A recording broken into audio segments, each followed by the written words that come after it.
Hey everybody, Kris here from Amerikos.com, where we help you level up and show the world the best version of yourself. And in today's video, we're going to talk about mood. And it's not what you think. I'm not going to talk about my mood. I'm in a bad mood. I'm going to talk about grammatical mood. How do we use different moods in English grammar?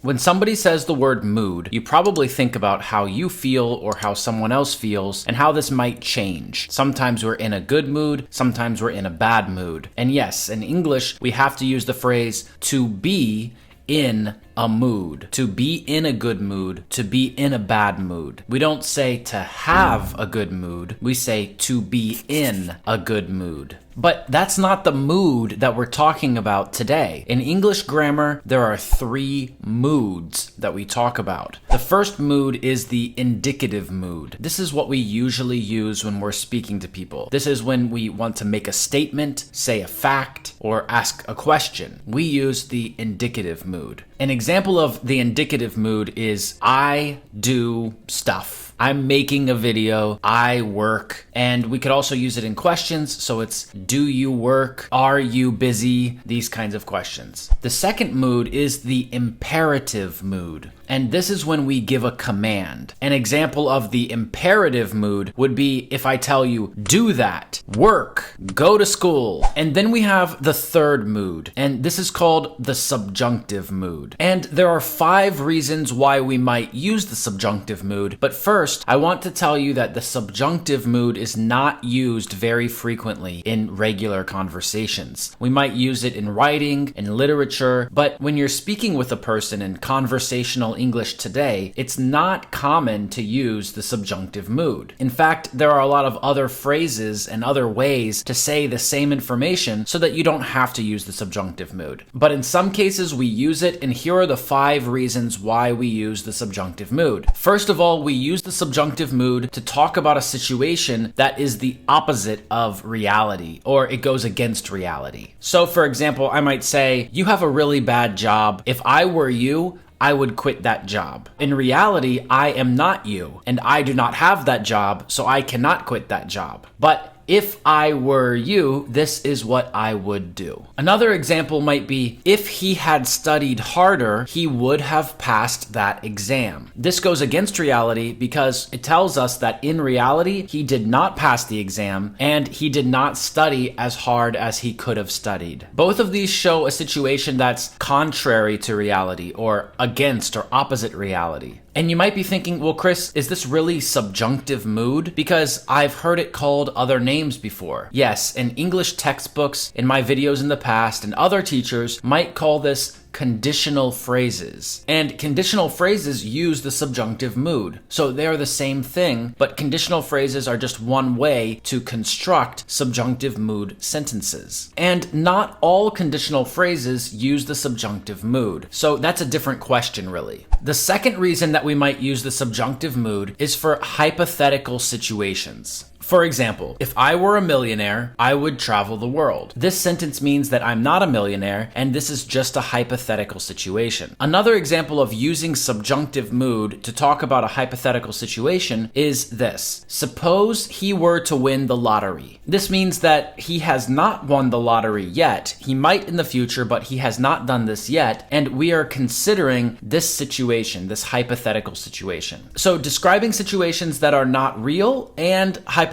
situations, these are really the same thing in my opinion, but these are 2 reasons why we use subjunctive mood in English. The third reason we use the subjunctive mood is to talk about a wish. And when I say wish, I'm not talking about when you see a genie and rub a lamp, or when you throw a penny in a fountain. No, I'm talking about a wish like a desire, something that you want. So we might say, I wish I were taller. And this tells us that in reality, I am not tall, but I would like to be tall, at least taller than I am now. So again, it tells us about a situation that isn't real, but we're using the word wish and the subjunctive mood to communicate this. Another example that a lot of people say is, I wish I had more free time. This tells us that the person saying the phrase does not have as much free time as they would like. Now, you might have noticed that in a lot of my examples, I use the word were. And I hope you noticed that because it's important for you to notice it. No, you didn't notice that? Well, let me repeat one of those examples. I wish I were taller. Isn't that confusing? Because usually we say I was in the past, right? We say I was, you were, he was, she was, it was, we were, you were, and they were. We don't say were for I, for he, for she, and it. But those are the rules of the indicative mood. When we use the subjunctive mood, we say the word were for everyone. So yes, it's correct to say, I wish I were taller, I wish I were a millionaire, and even suppose he were to win the lottery. You see, the verb to be changes differently in subjunctive mood. And that's not the only difference about subjunctive mood, because all verbs change differently in subjunctive mood.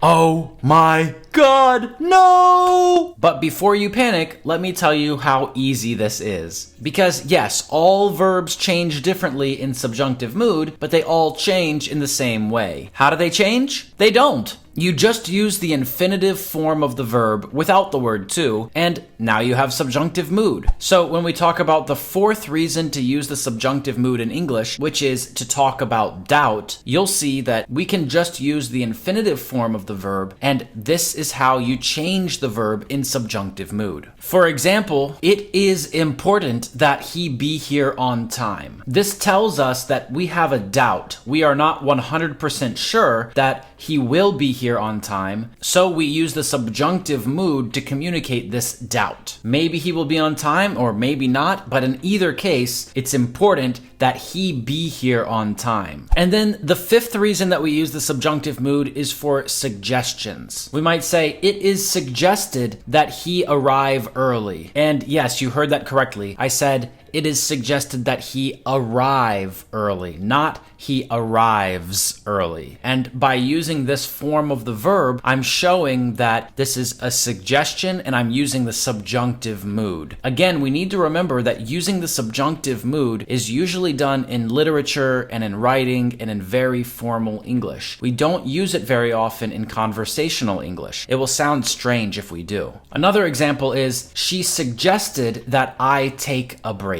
This means it was her suggestion for me to do this. And in this case, the verb sounds the same in the subjunctive mood as it does in the indicative mood. So if you've been studying English and practicing English for a really long time and you feel like it's really difficult and you're not getting it, or you just don't have enough practice speaking with other people, don't be in a bad mood. I suggest that you join our English Everyday Speaking program. Yes, I just used the subjunctive mood to make a suggestion about what you should do. But really, let us turn your frown upside down and put you in a good mood, because we have speaking practice lessons every day. We have a community where you can join our 24/7 chat. You can post about what's happening and what you liked from lessons or what you didn't like. You can find your classmates and you can send them messages, and you can join our 24/7 live room and speak with other people from around the world anytime you want. But that's not all. Wait, do you think that's all? Is that all? No, that's not all? No, that's not all. We're also giving you some crazy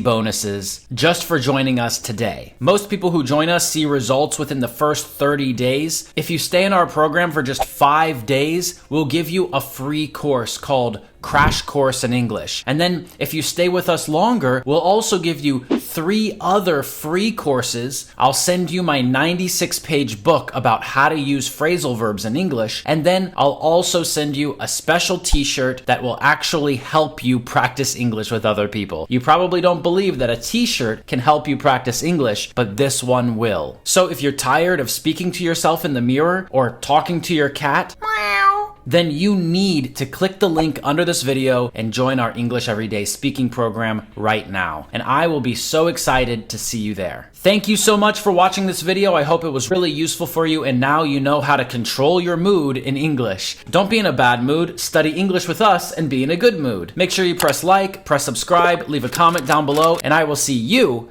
in the next video. Bye-bye.